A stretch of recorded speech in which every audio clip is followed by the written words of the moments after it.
सभी भक्तों को श्री शिवाय नमस्तुभ्यम हर हर महादेव। 10 जुलाई सावन सोमवार की अष्टमी के दिन इन तीन में से कोई भी एक उपाय कर लीजिए। आपके शरीर की सारी समस्याएं धीरे धीरे समाप्त होना प्रारंभ हो जाएगी। सबसे पहला उपाय, जिन माताओं बहनों के पीरियड नहीं आ पा रहा है या पीसीओडी की कोई दिक्कत चल रही है, तो सोमवार की अष्टमी के दिन एक लाल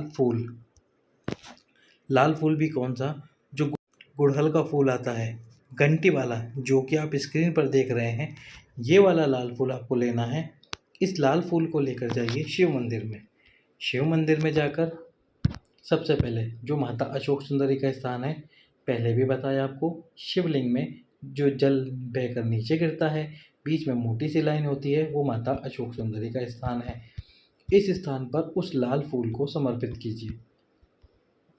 थोड़ी देर समर्पित रहे वो, और आप शिव जी के सम्मुख में बैठ जाइए, शिवलिंग के सम्मुख में बैठिए। आपके दुख को बाबा से बोलिए, मुझे ये परेशानी है, ये दुख है।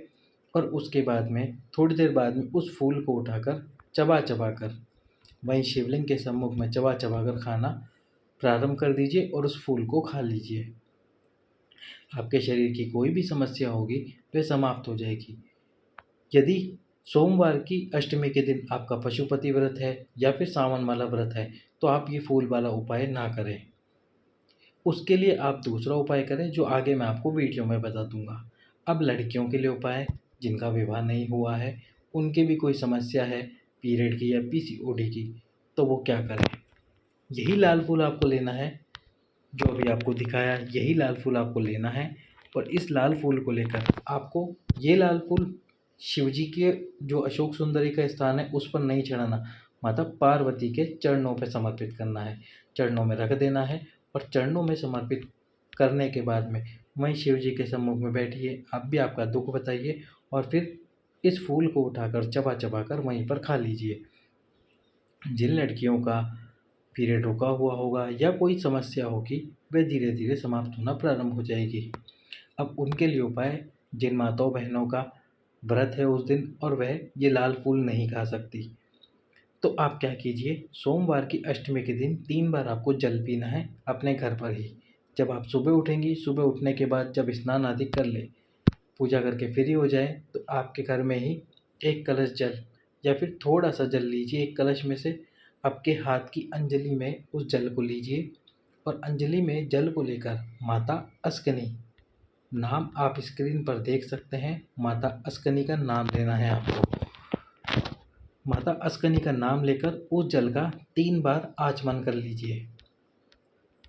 जब आप 3 बार जल का आचमन कर ले, ये माता अस्कनी का नाम लेना है और 3 बार जल का आचमन करना है आपके हाथ की अंजलि में जल लेकर। घर के अंदर ही आपको ये उपाय करना है। फिर दिन में यदि आपका व्रत है तो फूल तो आप खाएंगे नहीं, जो भी आप फलाहार करें उसके जस्ट बाद में 3 बार फिर से एक एक बार करके आपकी हाथ की अंजलि में जल लीजिए। माता अस्कनी, फिर से माता अस्कनी का नाम लीजिए और उस जल को पी लीजिए। वापस घर में ही आपको ये उपाय करना है। रात्रि में जब व्रत खोले, खाना खा ले, उसके बाद में फिर से 3 बार आप आपके हाथ की अंजलि में जल लीजिए, एक एक बार करके, और माता अस्कनी का नाम लीजिए। इस प्रकार से एक दिन में 3 बार ये आपको उपाय करना है। और जब उपाय पूर्ण हो, रात्रि में आखिरी बार जब आप जल पी रहे, फिर कुंदकेश्वर महादेव का स्मरण करें, माता पार्वती का स्मरण करें और उसके बाद में बाबा से अपनी दुख तकलीफ को बोल दे, बाबा अब इस दुख को आपको ही हरना है, आपको ही दूर करना है। तो इस प्रकार जिन माताओं बहनों का व्रत है वो ये लाल फूल वाला उपाय ना करें। अब अगला उपाय, जिनकी बच्चेदानी में कोई समस्या हो रखी है, तो तुम रुका जी का नाम लेकर सफ़ेद आंकड़े का पुष्प, जड़ नहीं, सफ़ेद आंकड़े का पुष्प लेना है आपको।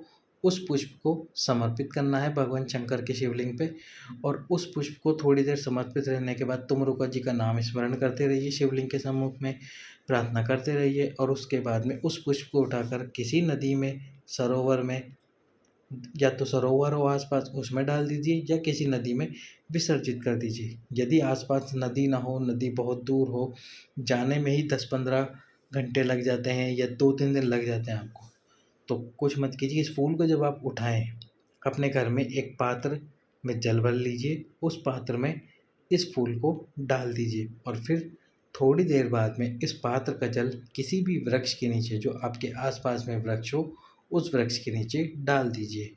आपके बच्चेदानी की जो भी समस्या होगी वह समाप्त हो जाएगी। सभी भक्तों को श्री शिवाय नमस्तुभ्यम।